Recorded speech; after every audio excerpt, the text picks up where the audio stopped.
சங்கீதம் 23 அதிலே 6 வசனத்தை ஒரு சத்தமாய் வாசிப்போம். மறுபடியும் வாசிங்க. என் ஜீவனுள்ள நாளெல்லாம் நன்மையும் கிருபையும் என்னை தொடரும். நான் கர்த்தருடைய வீட்டிலே நீடித்த நாட்களாய் நிலைத்திருப்பேன். ஆமென். சத்தம் ஒரு அல்லேலூயா. கையை உயர்த்தி சொல்லுங்க. நன்மையும் கிருபையும் என்னை தொடரும். ஆமென். எத்தனை பேர் விசுவாசிக்கிறீங்க? இந்த மாதத்தில் நன்மையும் கிருபையும் நான் தொடர வேண்டிய அவசியம் இல்லை, அது என்னை தொடரும்படியாக உதவி செய்வார். அல்லேலூயா. அப்படின்னா என்ன அர்த்தம்? நன்மையும் கிருபையும் என்ன அர்த்தம்? என்ன அர்த்தம்? நான் விரும்புகிற காரியங்கள், ஆசீர்வாதங்கள், மேன்மைகள், உயர்வுகள், எல்லா காரியங்களும் நான் அதை தொடர வேண்டிய அவசியம் இல்லை, அது என்னை தொடர பண்ணுகிற தேவனை கூட இருக்கிறார். அல்லேலூயா. சத்தம் ஒரு அல்லேலூயா. எத்தனை பேர் இன்னைக்கு விசுவாசிக்கிறீங்க? இந்த மாதத்தில் ஆண்டவர் எனக்கு நன்மைகளையும் கிருபைகளையும் தொடர செய்வார். ஆமென். இந்த சங்கீதத்தின் 2வது வசனத்தில் சொல்றார் பாருங்க. முதல் வசனத்தில் வாசிங்க. ஆமென். அப்படி ஆரம்பிச்சு சொல்றாரு. மேய்ப்பர்னா என்ன பண்ணுவார் தெரியுமா? மேய்ப்பர் முன்னாடி போவாரு, ஆடுகள் பின்னாடி போகும். வசனம் அதான் சொல்லுது. மேய்ப்பர் முன்னாடி போயிட்டு இருக்கிறாரு, ஆடுகளாகி நாம சென்டர்ல போயிட்டு இருக்கிறோம். நன்மையும் கிருபையும் நம்மளை தொடர்ந்து பின்னாடி வந்துட்டு இருக்கு. அல்லேலூயா. எத்தனை பேர் விசுவாசிக்கிறீங்க? நாம தொடர்ந்து போக வேண்டியது எதை தெரியுமா? நன்மையும் கிருபையும் அல்ல, மேய்ப்பனை. அல்லேலூயா. நம்ம மேய்ப்பனை சரியாக பின்னாடி தொடர்ந்து போயிட்டோம்னாவே நன்மையும் கிருபையும் நம்ம தேடி போக வேண்டிய அவசியம் இல்லை, அது நம்மளை பின்தொடரும்படியாய் கர்த்தர் உதவி செய்வார். அல்லேலூயா. சத்தம் ஒரு அல்லேலூயா. பாருங்க, வேதத்தில் வசனம் அழகாக சொல்லப்பட்டிருக்கு. இஸ்ரவேல் ஜனங்கள் எத்தனை வருஷம் அடிமைகளாக இருந்தாங்களாமா? 400 வருடங்கள் அடிமைகளாக இருந்தாங்க. அந்த 400 வருடம் அடிமைத்தனத்திலிருந்து வசனத்தில் கர்த்தர் சொல்கிறாரு, எகிப்து தேசத்திலிருந்து கர்த்தர் என்ன பண்ணுறாரு தெரியுமா? எங்கே கூட்டிகிட்டு போகிறாரு? பாலும் தேனும் ஓடுகிற கானான் தேசத்தை கூட்டிகிட்டு போகிறார். அப்படின்னு என்ன அர்த்தம்? கர்த்தர் வாசம் பண்ணுகிற, கர்த்தர் விரும்புகிற, கர்த்தர் எங்கே கொண்டு போகணும்னு நினைக்கிறாரோ அந்த இடத்துக்கு என்ன பண்ணுறாரு? கர்த்தர் அவர்களை கொண்டு போகிறார். எத்தனை வருஷத்தில் இந்த கானானத்தை கலக்கலாமாமா? 4 நாளில் என்ன பண்ணிடலாம், இல்லை 4 வருஷத்தில், இல்லை 4 மாதத்தில் என்ன பண்ணிடலாம்? கடந்துடலாம். ஆனால் இந்த இஸ்ரவேல் ஜனங்கள் பண்ண பாவத்தின் நிமித்தமாக கர்த்தர் என்ன பண்ணுறாரு? 40 வருடம் கடக்க வைக்கிறார். நல்ல கவனிங்க. இப்போ நான் ஏன் இதை நான் சொல்ல வரேன்னா, 40 வருடம் அவங்க நடந்து போகும்போது வனாந்தர பாதையில் நடத்துகிறார். நல்லா கவனிங்க. வனாந்தர பாதையில் நடத்தும்போது இப்போ பாருங்கள், நடத்தும்போது 40 வருஷம் நடக்கணும். 40 வருஷம் ஆரம்பத்தில் ஒருத்தர் 10 வயசில் ஆரம்பிச்சிருப்பான், ஒருத்தர் 50 வயசில் ஆரம்பிச்சிருப்பானா இல்லையா? வசனம் தெளிவாக சொல்லப்பட்டிருக்கு. அவர்கள் நடந்து போகும்போது அவர்களுடைய சட்டைகள் என்னாகலையாமா? சட்டைகள் பியவும் இல்லை, செருப்பு என்னாகலையாமா? அது அந்து போகவும் இல்லை. இப்போ என்ன நடக்குது பாருங்க. ஆண்டவர் இப்போ அவன் வளர வளர அவன் செருப்பும் சேர்ந்து, செருப்பு எங்கேயாச்சும் 10லேன்னு போட்டு வசனம் சொல்லியிருக்கா? இப்போ 10 வயசில் போட்ட சட்டை 40 வருஷம் வரைக்கும் அதே சட்டை தான் போட்டிருக்கிறான். நல்லா கவனிங்க. 10 வயசில் போட்ட அதே சட்டையை தான் இப்போவும். இப்போ 40 வருஷம் போகணும். 40 வருஷத்துக்கு போகிறதுக்கு வேறு சட்டை எதுவுமே இல்லை. ஏன்னா ஆல்ரெடி அடிமைத்தனமாக இருந்தாங்க. அங்கே பெரிய ஒரு என்ன கிடையாது, ஒரு பெரிய பெரிய ஷோரூம், சட்டை ஷோரூம்லாம் இல்லை. நல்லா கவனிங்க. வசனம் சொல்லுது, அவர்கள் 40 வருடம் வனாந்திரத்தில் நடந்து போகும் பொழுது கர்த்தர் என்ன பண்ணுற தெரியுமா? அவன் சட்டையை அவன் கிளியவும் விடலை, அது கம்மியாகவும் விடலை, அது வேஸ்ட்டாகவும் விடலை. சட்டைகள் வளரவும் செய்யுது, செருப்பு வளரவும் செய்யுது. அல்ல நான் சொல்கிறேன், அவங்க எதுக்காக தெரியுமா அவன் வாழ்க்கையில் அந்த மேன்மை நடந்துச்சு? அவன் வாக்கு பண்ணப்பட்ட கர்த்தர் சொன்ன அந்த வார்த்தைக்கு முன்னாக அவன் தன்னுடைய வாழ்வை செலுத்தினான். வசனம் சொல்லுது, நன்மையும் கிருபையும், பரவாயில்ல ஓகே, நன்மையும் கிருபையும் நம்மளை தொடரும்படியாக நம்முடைய வாழ்க்கையில் கர்த்தர் உதவி செய்தார். அல்லேலூயா. கர்த்தருடைய வார்த்தை இதுதான் அழகாக சொல்லப்பட்டிருக்கு. இன்னைக்கு நன்மையும் கிருபையும் நம்மளை தொடரணும் அப்படின்னா, இந்த மாதம் முழுவதும் நம்மளை ஆசீர்வதிக்கணும் அப்படின்னா, நாம கர்த்தரை தேடி அவரை தொடர்களாக இருக்க வேண்டும். ஆமென். சத்தம் ஒரு ஆமென். இஸ்ரவேல் ஜனங்கள் கானானை நோக்கி நடக்க ஆரம்பிக்கும் பொழுதே அவர்கள் வாழ்க்கையில் அற்புதங்களை கர்த்தர் செய்ய ஆரம்பிச்சிட்டார். இன்னைக்கு இந்த மாதத்தில் நம்ம ஒரு விஷயம் நம்ம ஒரு திட்டம் பண்ணி பார்ப்போமே. நம்ம சொல்லுவோம் இல்லையா, இந்த மாதத்தில் நம்ம இப்படி பண்ணி பார்ப்போம், அடுத்த மாதத்தில் நாம் அப்படி பண்ணி பார்ப்போம், இந்த மாதத்தில் இப்படி ட்ரை பண்ணியாச்சு, அடுத்த மாதத்தில் வேறு மாதிரி ட்ரை பண்ணுவோம் அப்படின்னு சொல்லி நம்ம அநேக காரியங்களை குறித்து நம்ம பேசுவோம், நம்முடைய வாழ்வை குறித்து நம்ம பிளான் பண்ணுவோம். இன்றைக்கி நான் சொல்கிற ஆவிக்குரிய வாழ்வில் நீங்கள் இப்படி ஒரு பிளான் பண்ணி பாருங்கள். ஆமென். இந்த ஒரு மாதம் முழுவதும் எதற்கும் முக்கியத்துவத்தை கொடுக்காம தேவனுக்கு நான் முக்கியத்துவத்தை கொடுத்து பார்க்குறேன். இந்த மாதத்தில் என்னுடைய வாழ்வில் எவ்வளோ பெரிய ஆசீர்வாதத்தை நான் பார்க்குறேன் அப்படிங்கிறத நீங்கள் சோதிச்சு பாருங்கள் கர்த்தரை. ஆமென். நான் என்னுடைய வாழ்வில் நான் உண்மையாக நான் சொல்லுவேன், நான் இயேசுவை ஏற்றுக்கொண்டு ஆரம்ப நாட்களிலிருந்தே அதிகாலை ஜெபம் என்பது என்னுடைய வாழ்வில் குறைந்தே காணப்பட்டுச்சு. அதிகாலை ஜெபம்ங்கிறது என் வாழ்க்கையில் ரொம்ப கம்மியாகவே இருந்துச்சு. அதிகமாக ஜெபம் நைட் டைமில் அதிகமாக ப்ரேயர் பண்ணுவானா, காலையில் இருந்துச்சு ஜெபிக்கிறது எனக்கு கஷ்டமாக இருந்துச்சு. ஆனால் இன்றைக்கு விசுவாசத்தோடு தேவ சமூகத்தில் சொல்லுகிறேன், என்றைக்கு என்னுடைய வாழ்வில் அதிகாலை ஜெபத்தை நாங்கள் ஆரம்பித்தோமோ நான் சொல்கிறேன், அந்த நாளிலிருந்து என் வாழ்வில் தேவைகளை காட்டிலும் அதிகமாக கர்த்தர் சந்திக்கிறதை நான் பார்த்தேன். ஆமென். தேவைகளை காட்டிலும் அந்த மாதம் முழுவதும் என்னை ஆசீர்வாதமாக வச்சதை, என் தேவைகளை மிஞ்சி என்னை ஆசீர்வதித்ததை, அந்த அதிகாலை ஜெபத்தை நான் ஆரம்பித்ததிலிருந்து நான் பார்த்தேன். ஆமென். இது பாருங்கள், இந்த வாரத்தில் நிறைய பேர் ஆள் வரலை, ஆனாலும் வசனம் சொல்லுகிறது அதிகாலையில் என்னை தேடுகிறவனை என்ன பண்ணுறானம்மா, நல்லா சொல்கிறேன். வசனம் சொல்லுது, ஆசீர்வாதத்தை பெற்றுக்கொள்வதற்கான மிகப்பெரிய ஒரு வழி என்னன்னா அதிகாலையில் கர்த்தரை தேடுவது தான். ஆமென். பகலில் தேடலாம், சாயங்காலம் தேடலாம், மத்தியானம் தேடலாம், நைட்டு தேடலாம். ஆனால் கர்த்தருடைய வார்த்தை என்ன சொல்லுது, இரவு தேடுகிறவன் என்னை கண்டறிகிறான் வசனம் சொல்லுதா, மத்தியானம் தேடுகிறவனை கண்டறிகிறான் வசனம் சொல்லுதா, காலையில் 10 மணிக்கு தேடுகிறவனை கண்டறிகிற வசனம் சொல்லுது. அதிகாலையில் காலை தோறும், அதாவது என்ன அர்த்தம், அதிகாலைன்னா இருட்டோடே வெளிச்சம் வரக்கு முன்னாடியே என் பிள்ளை எழுந்து தேவ சமூகத்தில் அமர்ந்து கர்த்தரை துதிக்கிற ஒரு வாழ்வு, அந்த மனிதனுடைய ஆசீர்வாதத்தை இன்னைக்கு சொல்கிறேன். பின்னிலேருந்து ஒரு என்ன பண்ணுங்க, ஒரு கோல் வச்சுக்கோங்க. இது 1 மந்த் என்ன பண்ண போகிறேன், டெய்லி ஏர்லி மார்னிங் என்ன பண்ண போகிறேன், காலையில் எழுந்திரிச்சு ப்ரேயர் பண்ண போகிறேன். அந்த ப்ரேயருடைய பிளெஸிங் இந்த மாதத்தில் நீங்கள் அனுபவிப்பீங்க. உண்மையாக நான் சொல்கிறேன். அல்லேலூயா. இன்னிலேருந்து ஒரு முடிவு பண்ணுங்க, ஏசப்பா இன்னைக்கு நான் எந்திரிச்சிட்டேன், இன்னைக்கு காலையில் நான் ப்ரேயர் பண்ணிட்டேன், ஓகே. நாளைக்கு காலையிலேருந்து இந்த 1 மந்த் நீங்கள் ட்ரை பண்ணி பாருங்கள். 1 மாதம் காலையில் எந்திரிச்சு என்ன பண்ணுங்கள், அதுக்கு 1 மாதம் பண்ணிவிட்டு அப்படியே விட்டுறாதீங்க. 1 மாதம் பிடிச்சிட்டாவே உங்களுக்கு என்ன ஆகாது, அதை குறித்து உங்களுக்கு இதாகாது. ஏன்னா அவ்வளோ பெரிய ஆசீர்வாதத்தை நீங்கள் பெற்றுக்கொள்வீங்க. நான் சொல்கிறேன், 1 மாதத்தை நீங்கள் ட்ரை பண்ணுங்கள். நம்ம நிறைய பிளான் பண்ணுறோம் நம்ம வாழ்வு குறித்து, 1 மாதம் ஃபுல்லாக அப்படி பண்ணலாம். இல்லை ஒரு டயட் இருக்கிறோம், இல்லை உடம்பு கம்மி ஒன்று என்ன பண்ணுவோம், இந்த 1 மாதம் ஃபுல்லாக இந்த சாப்பாடை நம்ம சாப்பிடுவோம். அதே போல் நான் சொல்கிறேன், ஒரு ஆசீர்வாதத்தை பெற்றுக்கொள்ள, நன்மை கிருபை நம்மளை தொடர தினமும் காலையில் எந்திரிச்சு கர்த்தருடைய வார்த்தை கேட்டு ஜெபித்து பாருங்கள், அதனுடைய ஆசீர்வாதம் அபரிவிதமாக இருக்கும். அல்லேலூயா. இஸ்ரவேல் ஜனங்கள் கானானை தேடணும்னு நினச்ச போதே ஆசீர்வாதத்தை அவங்க பெற்றுக்கொண்டாங்க. நான் சொல்கிறேன், உங்கள் வாழ்வில் நன்மை கிருபை நீங்கள் பெற்றுக்கொள்ளணும் அப்படின்னா கர்த்தரை தேடணுங்கிற ஒரு ஆர்வம் நம்ம வாழ்க்கையில் என்னைக்கு வருமோ அன்னைக்கு நன்மையும் கிருபையும் நம்முடைய வாழ்வில் தானாகவே வந்து சேருதுன்னு சொல்லி வசனம் சொல்லுது. ஆமென். நம்ம ஆசீர்வாதத்தை தேடி நம்முடைய வாழ்வில் அலையிறோம், கஷ்டப்படுகிறோம், நிந்தனைகள் ஏற்கிறோம், கஷ்டம் ரொம்ப அதிகமாக உழைக்கிறோம், அதெல்லாம் ஓகே. ஆனால் வசனம் சொல்லுது, தேவனுடைய பிள்ளைகளை ஆசீர்வாதங்களை தேடி வரும்படியாக உதவி செய்வார். அதாவது என்ன, நம்முடைய வாழ்வில் நம்ம அதனை எப்படி வானத்திலிருந்து கொட்டிடுமா ஆசீர்வாதம், கொடுக்குற தெய்வம் கூரையை பிச்சுக்கிட்டு கொடுக்குன்னு சொல்லுவாங்க. வானத்திலிருந்து பணக்கட்டாக விழுமா, எப்படி சொல்லுங்கள்? கர்த்தர் கொடுக்கும்போது எப்படி கொடுப்பார் தெரியுமா? நாம் உழைக்கிறத கர்த்தர் ஆசீர்வதிப்பார். நம்ம கஷ்டப்பட்டு வேர்வை சிந்தி ஒரு இடத்துல நிற்காமல் அப்படியே ஓடி ஆடி உழைக்கிறோம் இல்லையா, அந்த உழைப்பை தேவன் என்ன பண்ணுறாரு தெரியுமா, கனப்படுத்துகிறார். அதை எப்போ கனப்படுத்துகிறாரு? கர்த்தரை தேடுகிறவனுக்கு ஒரு நன்மையும் குறைவுபடாது. வசனம் தான் தெளிவாக சொல்லப்பட்டிருக்கு. மத்தேயு எழுதின சுவிசேஷ புஸ்தகத்தில் 6வது அதிகாரம் அதில் 33ஆம் வசனத்தை ஒரு சத்தமாக வாசிங்க பார்ப்போம். மத்தேயு 6:33.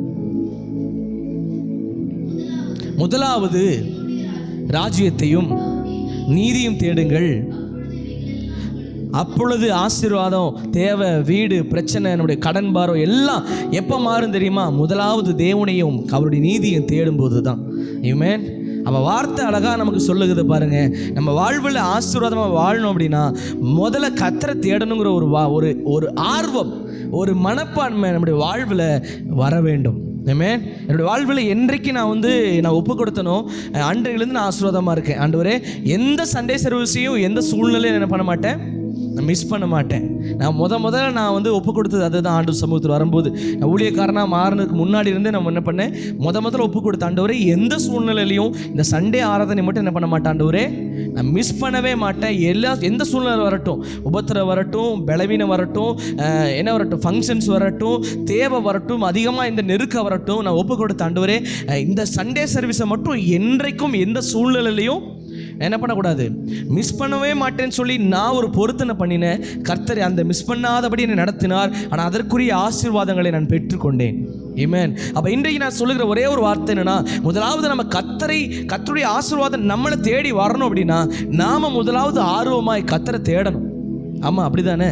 இன்றைக்கி நான் வந்து என் வாழ்க்கையில் ஒரு மேன்மை நடக்கணும் அப்படின்னா முதலாவது நான் என்ன பண்ணணும்? அவருக்கு இடம் கொடுக்கணும்.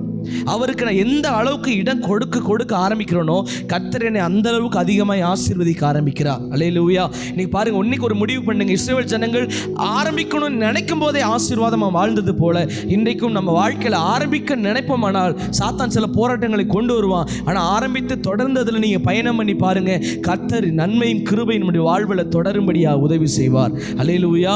இன்னைக்கு பல பேருக்கு நம்ம சோர்ந்து இருக்கிறோம், நம்முடைய வாழ்வில் கஷ்டத்தோடு இருக்கிறோம், தேவையோடு இருக்கிறோம். ஒரு பக்கம் கடன் பாரங்கள், நெருக்கங்கள், ஒரு பக்கம் போராட்டமாக இருக்குது. ஆனால் நான் சொல்கிறேன், எல்லாம் ஒரு பக்கம் இருக்கட்டும், நம்ம படுகிற பிரயாசனம், போகிற வேலை எல்லாம் ஒரு பக்கம் இருக்கட்டும். ஆனால் நீங்கள் வந்து கர்த்தருடைய நன்மையை நீங்கள் பெற்றுக்கொள்ளணும் அப்படின்னா நீங்கள் நான் ஒன்று சொல்கிறேன், எல்லாவற்றை காட்டிலும் தேவனுக்கு ஒரு முதன்மைத்துவத்தை நீங்கள் கொடுப்பீங்கன்னா அதை காட்டிலும் ஒரு பெரிய ஆசீர்வாதமே இல்லை. ஆமென். நீங்கள் வேலைக்கு முதன்மை கொடுத்தீங்கன்னா வேலையுடைய ஆசீர்வாதம் உங்களுக்கு கிடைக்கும்.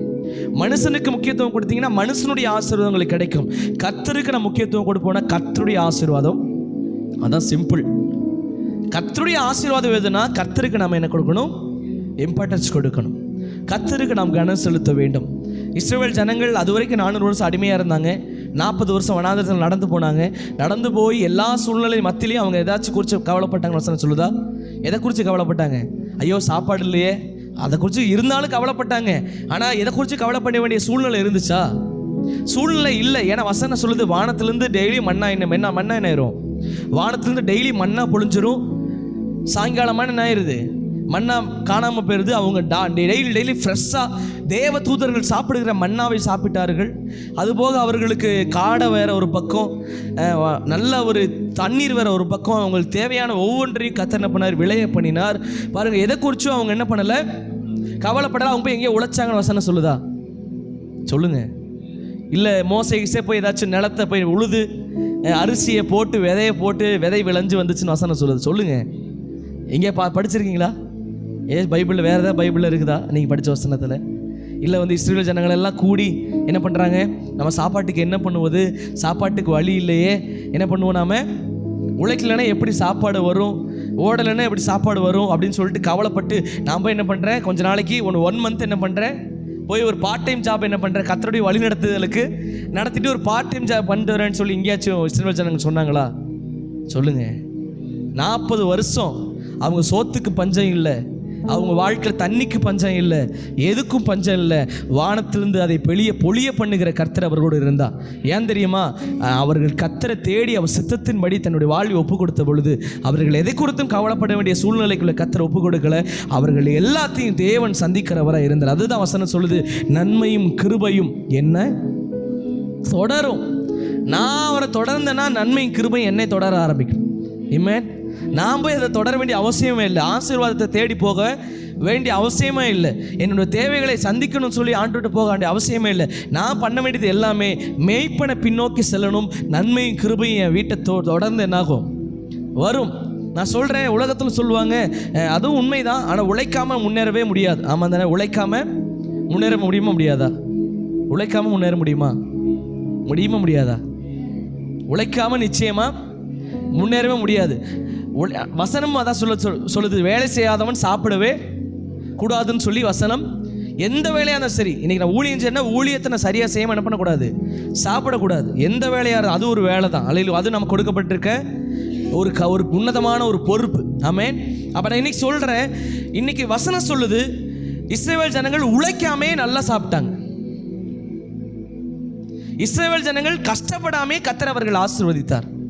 பல நேரங்கள் நம்ம யோசிக்கிறது, ரொம்ப கஷ்டப்பட்டு உழைச்சாதான் நான் பெரிய ஆளாவேன். என்ன நம்ம யோசனை எப்படி இருக்கு? பாஸ்டர், வேலைக்கு போனால் இன்றைக்கி ஒரு 500 ரூபா கிடைக்கும், இன்றைக்கி வேலைக்கு போனால் ஒரு 300 ரூபா கிடைக்கும். இல்லை மனுஷர்களை நேசித்தோன்னா அவர்கள் எனக்கு ஏதாச்சும் ஒரு ஹெல்ப் பண்ணுவாங்க, எனக்கு கொடுப்பாங்க. இல்லை நாளை பின்ன ஏதாச்சும் நினைப்பாங்க. ஓகே, இதெல்லாம் ஓகே, ஒரு பக்கம் அது பக்கம் இருக்கட்டும். மனுஷங்க மேலே அன்பு வச்சேன்னா என்ன பண்ணுவாங்க? நாளை பின்ன ஏதோ ஒரு கடனோ ஏதோ பிரச்சனையோ இல்லை ஒரு வியாதியோ வந்துச்சுன்னா என்ன பண்ணுவாங்க? என்னை தேடி வந்து என்ன நேசிப்பாங்க. அவங்களுக்கு டைம் ஸ்பெண்ட் பண்ணனா என்னை வந்து என்னை அன்பு செலுத்துவாங்க. ஓகே, எல்லாம் ஒரு பக்கம் இருக்கட்டும். உங்களுக்கு வர வேண்டிய சொத்து, உங்களுக்கு வர வேண்டிய பணம் எல்லாம் ஒரு பக்கம் இருக்கட்டும். ஆனால் நான் சொல்கிறேன், அவர்களை விட கர்த்தர் ஒரு மனிதனை உயர்த்துகிற உயர்வு அபரிவிதமாக இருக்கும். நான் எனக்கு சொல்கிறேன், சவாலாக நான் சொல்கிறேன், ஒரு மனுஷன் கர்த்தரையே நம்பி இருக்கிற மனுஷனையும் ஒரு மனுஷன் உலகத்தையே தேடி ஓடுகிற மனுஷனையும் கம்பேரிசன் பண்ணி பாருங்க. ஒரு 10 வருஷம் கழிச்சு யார் கர்த்தர் ஆசீர்வாதமாக வாழ வச்சிருக்கிறாரு. நான் சொல்கிறேன், கம்பேர் பண்ணி பாருங்க. கர்த்தரே ஒரு மனிதன் நம்பி இருக்கிறவனையும் உலகத்தையே ஒரு மனிதன் தேடி ஓடுகிறவனையும் கம்பேரிசன் பண்ணி பாருங்க. கர்த்தர் எந்த அளவுக்கு கர்த்தரை நம்பி இருக்கிறவனை ஆசீர்வதித்து உயர்த்தி இருக்கிறார் என்பதை நம் கண்கள் பார்க்கும். இஸ்ரவேல் ஜனங்க எதுக்காக ஓடினாங்க? ஐயோ நாளைக்கு என் பிள்ளைக்கு சொத்து சேர்க்கணும் அப்படின்னு சொல்லிட்டு இஸ்ரவேல் ஜனங்க நீங்கள் எதா பண்ணாங்களா சொல்லுங்கள்? ஐயோ என் மோசே சொல்கிறது, என் பிள்ளை வேற என் கூட வருது, என் பிள்ளைக்கு என்ன பண்ணணும்? சொத்தை என்ன பண்ணணும்? நான் சேர்த்து வைக்கணும். என் பிள்ளைக்காக செய்கிறது தப்பா சரியா? சரிதான், பிள்ளைகளுக்காக சேர்த்து வைக்கிறது சரிதான். ஆனால் மோசே பண்ணலை. ஐயோ இந்த பிள்ளைகளுக்காக இதை பண்ணணுமே, இதை சேர்த்து வைக்கணுமே. வசனம் அதான் சொல்லப்பட்டிருக்க. மன்னாவை என்ன பண்ணக்கூடாது? அடுத்த நாளைக்கு சேமிச்சா வைக்கக்கூடாது. அன்றன்றைக்கு புதிதான மன்னாக்களை கர்த்தர் பொழிய வைக்கிறார். எந்த ஒரு மனுஷன் கர்த்தருடைய சித்தத்தின்படி கர்த்தரை தேடுறானோ அவனுக்கு தேவையானவைகள் அன்றன்று தேவைக்கான கிருபைகளை அன்றன்றைக்கு அவர் தர போதுமானவராக இருக்கிறார். ஆமென். காக்காவே நான் வரமாட்டேன் நான் அடமுடிச்சாலும் வேற காக்காவை வச்சாச்சும் போசிக்க அவர் வல்லமை உள்ள கர்த்தராக இருக்கிறார். ஆமென். இஸ்ரவேல் ஜனங்கள் எதுக்குங்க ஓடினாங்க? எதை குறித்து எப்படி உழைச்சாங்க? எதை படிச்சிருக்கிறீங்களா? கஷ்டப்பட்டு வேர்வை சிந்தி அப்படியே என்ன பண்ணாங்க? இஸ்ரவேல் ஜனங்கள் என்ன பண்ணாங்க? அப்படியே நெல்லை விதைச்சு ஒரு ஒரு ஒரு வருஷம் காத்திருந்து இந்த வருஷத்தை முடிஞ்சதுக்கப்புறம் என்ன பண்ணாங்க? நெல்லை அறுத்து சாப்பிட்டாங்கன்னு வசனம் சொல்லுதா? இல்லை மாங்கனிகளை பிதைச்சி வச்சு, இல்லை தக்காளி பழத்தை விளைய வச்சு, இல்லை வெங்காயத்தை விளைய வச்சு, இல்லை பொட்டேட்டோவை விளைய வச்சு, இல்லை எல்லாத்தையும் விளைய வச்சு சாப்பிட்டாங்கன்னு சொல்லி வசனம் சொல்லுதா? வசனம் சொல்லுது, மேக ஸ்தம்பமும் அக்கினி ஸ்தம்பமும் அவர்கள் கூட இருந்தது. அவர்களை கர்த்தர் வானத்திலிருந்து மன்னாவை பொழிய பண்ணி வானத்திலிருந்து அதிசயங்களை காண பண்ணி கர்த்தர் அவர்களை வழிநடத்தி கொண்டு வந்தார். இன்னைக்கு நான் சொல்றேன், எந்த மனுஷனுக்கு இந்த அதிசயத்தை பார்க்க முடியும் அப்படின்னா, எந்த ஒரு மனுஷன் கர்த்தரை உண்மையா தேடுகிறார்களோ அவர்களுக்கு தேடி வரும்படியாக கர்த்தர் உதவி செய்வார். அல்லேலூயா. சத்தம் ஒரு அல்லேலூயா. பல நேரங்கள் நான் சொல்லியிருக்கிறேன், என்னுடைய வாழ்வில் என்றைக்குமே கர்த்தர் ஜீரோவாக மாற விடுவதில்லை. என்னோடய வாழ்வில் தேவைகள் ஜீரோவாக மாற விடுவதில்லை. என்னோடய வாழ்வில் எவ்வளோ தேவை கர்த்தர் ஒரு பக்கம் அனுமதித்தாலும் தேவைகளை மிஞ்சி என்னை ஆசீர்வதிக்கிறார். ஏன் அப்படின்னு நான் சொல்கிறேன், நான் கர்த்தரை இன்றைக்கு நான் உண்மையாக தேடுகிறேன். அல்லேலூயா. ஐயோ இந்த காரியத்தினால தான் இவன் ஆசீர்வாதமாக இருக்குன்னு சொல்லி சாத்தான் தடை செஞ்சாலும் வேறு வாசல்களை அவர் திறந்து நம்முடைய ஆசீர்வதிக்க உண்மையுள்ளவராக இருக்கிறார். ஆமென். சத்தம் ஒரு ஆமேன். இன்னைக்கு ஒருவேளை நீங்கள் நினச்சிட்டு இருக்கலாம், என் வாழ்க்கையில் எப்படி நன்மை பெற்றுக்கொள்ள போகிறேன், உயர்வுகளை பெற்றுக்கொள்ள போகிறேன், இந்த தொழில்னாலையா, இந்த மனுஷனாலையா, இல்லை இந்த ஊர்னாலையா, என் வேலைனாலையா, நீங்கள் ஒருவேளை யோசித்து கொண்டிருக்கலாம். இல்லை, எந்த ஒரு மனிதன் கர்த்தரை உண்மையாக தேடுகிறானோ அவனைத்தான் நன்மையும் கிருபையும் தொடரும். இன்றையிலேருந்து ஒரு முடிவு பண்ணுங்களேன். இந்த மாதம் ஃபுல்லாக ஒரு முடிவு எடுத்து பார்ப்போமே. உலகத்திற்கு இம்பார்ட்டன்ஸ் கொடுக்காம வேலைக்கு இம்பார்ட்டன்ஸ் கொடுக்க. அதனால் வேலைக்கு போக வேண்டான்னு சொல்லலை, வேலைன்னு போக வேண்டான்னு சொல்கிறேன். புரியுதா நான் சொல்கிறது புரியுதுங்களா? வேலைக்கு இம்பார்ட்டன்ஸ் கொடுக்க வேண்டாம்னு சொல்ல, வேலை நிச்சயமாக நமக்கு தேவை. குடும்பத்தை போஷிக்கணும், மனைவி இருக்காங்க, பிள்ளைகள் இருக்கிறாங்க, கணவர் இருக்கார், அதெல்லாம் போஷிக்கணும். என்ன பண்ணணும்? வேலைக்கு போயே ஆகணும். இல்லைன்னு என்ன பண்ண முடியாது. இஸ்ரவேல் ஜனங்கள் மாதிரி அவ்வளோ பெரிய விசுவாசிகள் நம்ம கிடையாது. அவர்கள் வானம் பொழிந்தது போல நமக்கு பொழியுமாங்கிறது கிடையாது. ஒவ்வொருத்தரும் ஒரு விதமாக கர்த்தர் நடத்துகிறார். நல்ல கவனிங்க. வேலைக்கு போக வேண்டாம்னு சொல்லலை, வேலைன்னு போக வேண்டாம். ஆமாம் தானே? பலர் இல்லாமல் வேலை. சொந்தத்தை பார்க்க போக வேண்டாம்னு சொல்லலை, சொந்தம்னு நேசிக்க வேண்டாம்னு சொல்ல, நேசிச்சு ஏமாந்தர வேண்டாம்னு சொல்கிறேன். அல்லேலூயா. சத்தம் ஒரு அல்லேலூயா.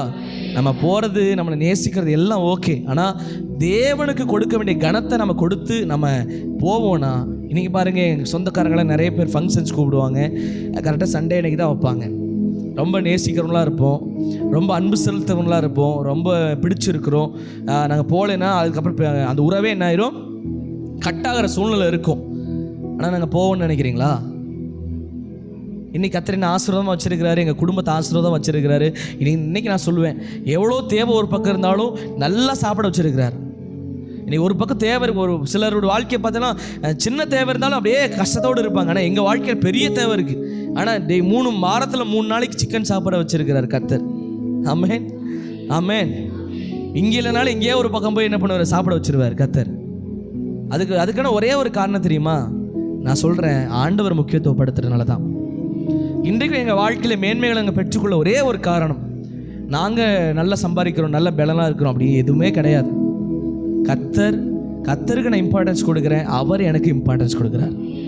ஒரு மனுஷனே தனக்கு இம்பார்ட்டன்ஸ் கொடுக்கும்போது 100ல் ஒரு ஆள் இம்பார்ட்டன்ஸ் உங்களுக்கு கொடுக்குறான்னு வச்சுக்கோங்களேன், அவனுக்கு தான் நீங்கள் என்ன பண்ணுவீங்க, அதிகமான இம்பார்ட்டன்ஸ் நீங்கள் கொடுப்பீங்க. ஆனால் கர்த்தரும் அப்படி தான்.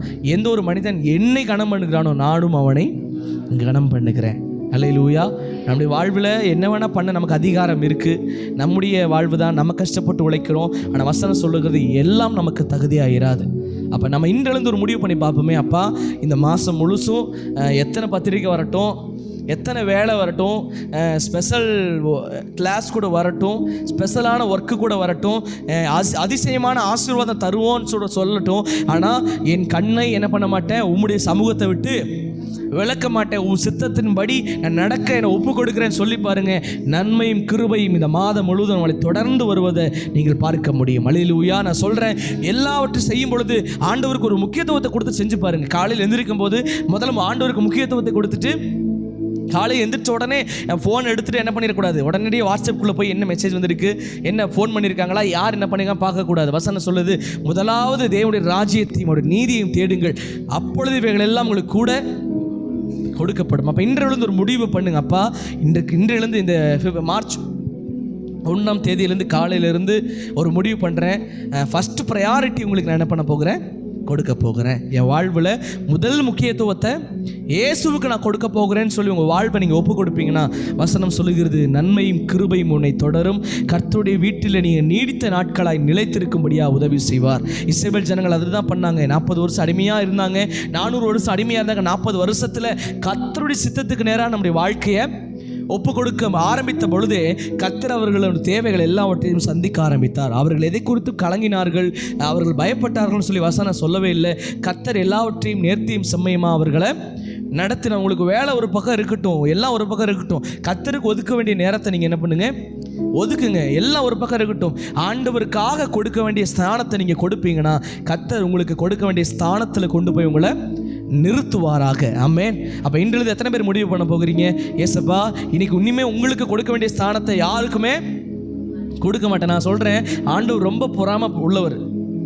எப்பயுமே சொல்கிறது, ஆண்டவர் கொடுக்க வேண்டிய ஸ்தானத்தில் நீங்கள் எந்த ஸ்தானத்தை நீங்கள் கொடுத்தாலும் அது 10 நாளைக்கு தாண்டாது. வேலைக்கு நீ ஒரு 10 நாளைக்கு ஆண்டு கொடுக்க வேண்டிய ஸ்தானத்தை நீ கொடுத்தேன்னா அந்த வேலையில் ஒரு ஆசீர்வாதத்தை நீங்கள் பார்க்க முடியாது. ஏன்டா போனோன்னு ஆகி போயிடும்.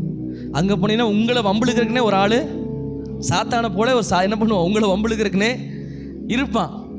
நீங்கள் ஐயோ ஒரு ஃபங்க்ஷனா அப்படின்னு சொல்லிட்டு நம்ம ஆண்டவரை மறந்து ஆண்டவர் கொடுக்க வேண்டிய ஸ்தானத்தை விட்டு நம்ம அங்கே போனோம் அப்படின்னா நமக்குன்னே ஏதோ ஒன்று அங்கே நம்ம காயப்பட்டு தான் வரும்.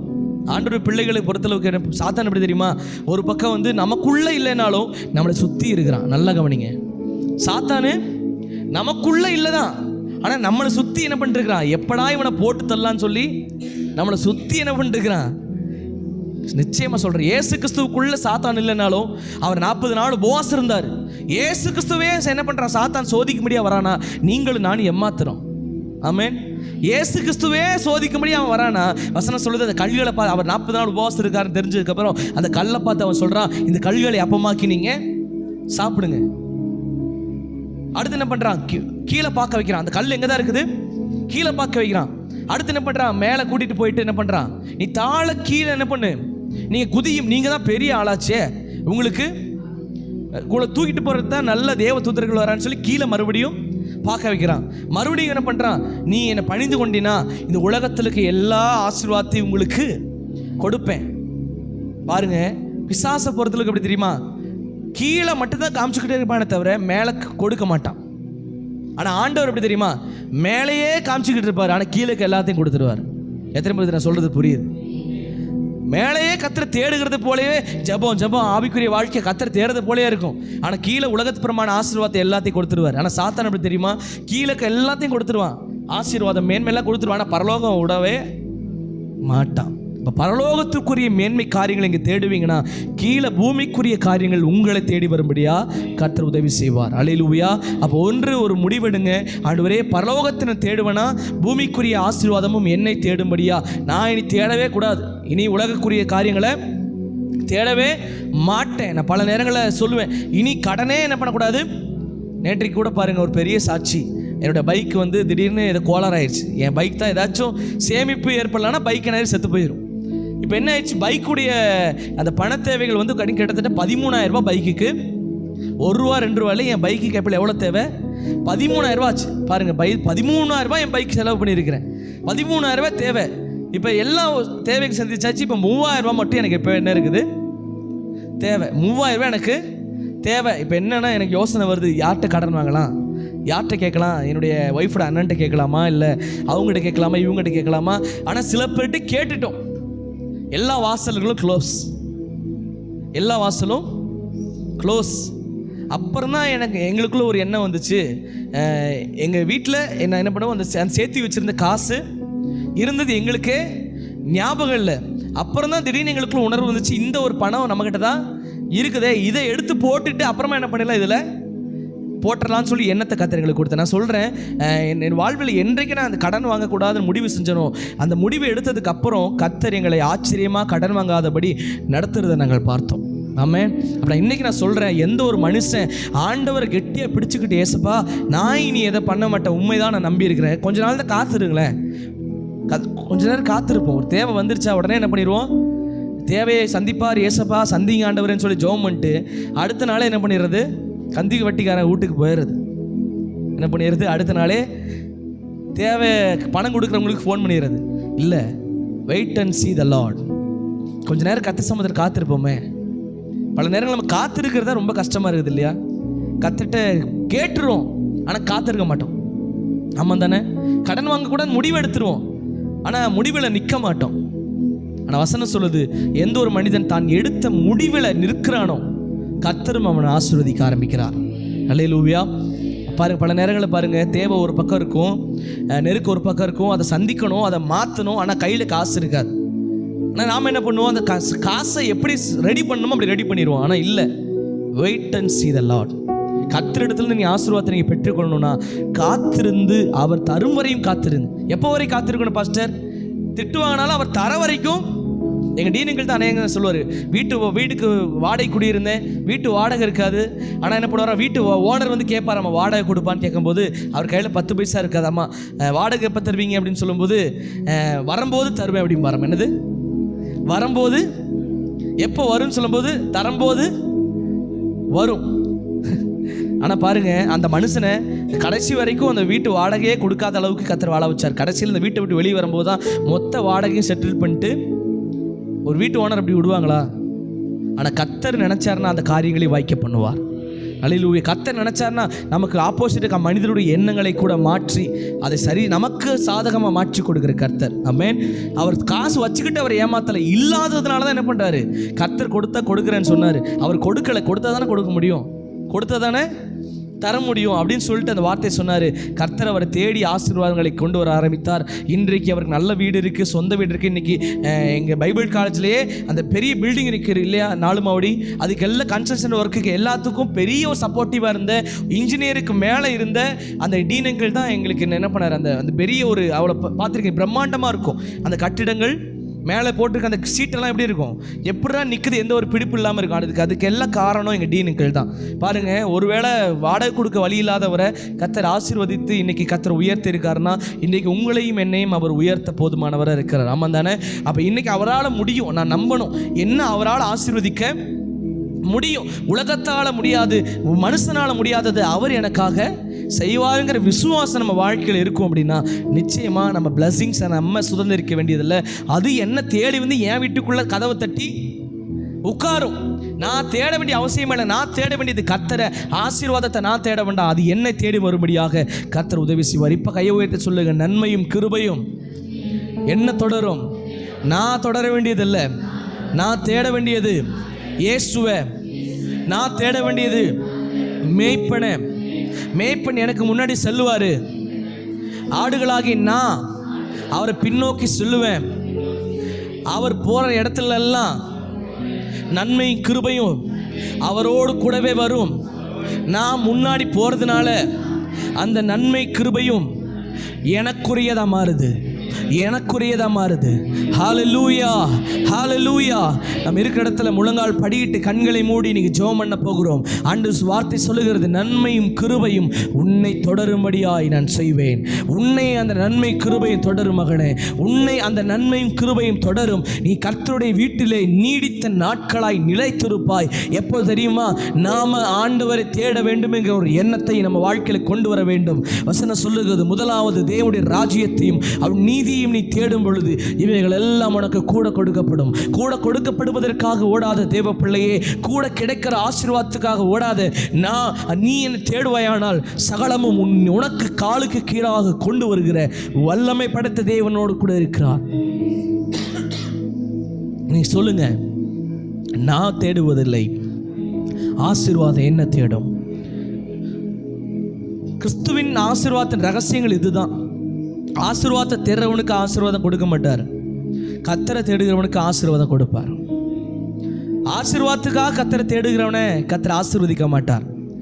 கர்த்தர் ஒருவன் எல்லாத்தையும் இழந்து தேடுகிறவனுக்கு இழந்து போனதை இரட்டத்தனையா திரும்ப தருகிற வல்லமை. இழந்தாலும் சரி ஆண்டவரே, நான் உம்மை தேடுவேன். யோபு தான் பண்ணார்.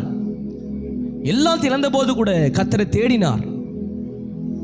நம்மளால் தேட முடியுமே? யோசித்து பாருங்க.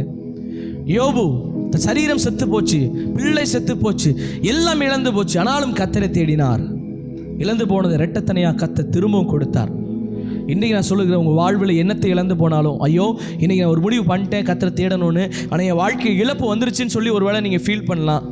ஆனால் நான் சொல்கிறேன், இழந்து போனாலும் கர்த்தரை தேடுகிறவர்களுக்கு இழந்து போனதை காட்டிலும் இரட்டத்தனையாக ஆசீர்வதிக்க வல்லமை உள்ளவர். இன்றைக்கி உங்கள் வாழ்க்கை ஒப்பு கொடுங்க. ஏசப்பா, நீங்கள் என்னை ஆசீர்வதிங்கப்பா. ஆண்டவரே, இந்த மாதத்தில் ஆண்டவரே என் கையினுடைய உயர்வை நான் பார்க்கக்கூடாது, கர்த்தர் திறக்கிற வழியின் உயர்வுகளை நான் பார்க்கணும். நீங்கள் இவ்வளோ மாதம் நீங்கள் உங்கள் கையின் பிரயாசத்தோட உயர்வை நீங்கள் பார்த்துருக்கலாம்.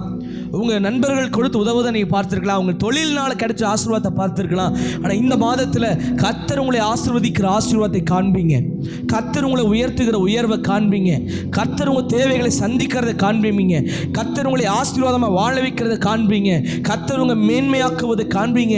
கர்த்தர் வாசல்களை திறப்பதை காண்பீங்க. கர்த்தர் உங்களுக்காக செட்டைகளை விரிப்பதை காண்பீங்க. அவன் நிழலுக்குள்ள உங்களுக்கு ஆதாயத்தை கொடுப்பதை காண்பீங்க. அதற்கு எல்லாம் ஒரே ஒரு காரியத்தை பண்ணணும். முதலாவது, நான் தேவனுடைய ராஜ்யத்தையும் அவர் நீதியை தேடணும். பிற்பாடு இவைகள் எல்லாம் என்னை தேடி வரும். அது ஆசீர்வாதங்கள் என்னை தேடி வரும். அந்த மேன்மை என்ன தேடி வரும். நீ அந்த மனுஷனை தேடி போகாத மகளே, அந்த மனுஷனை தேடி ஓடாத மகனே, அந்த மனுஷன் உன்னை தேடி வரும்படியா கர்த்தர் உன்னை ஆசீர்வதிப்பார். கர்த்தர் உன்னை மேன்மையாக்குவார். ஏன் மனுஷனை தேடி ஓடணும்னு ஆசைப்படுற? உன்னை ஆசீர்வதிக்கிற ஆசீர்வாதத்தை பார்த்து மனுஷர்கள் இவங்க கூட தான் நல்லா இருக்குன்னு சொல்லி உன்னை நேசிக்கும்படியா வைப்பார் கர்த்தர். மோசேயை அதே ஜனங்கள் துரத்தினார்கள்.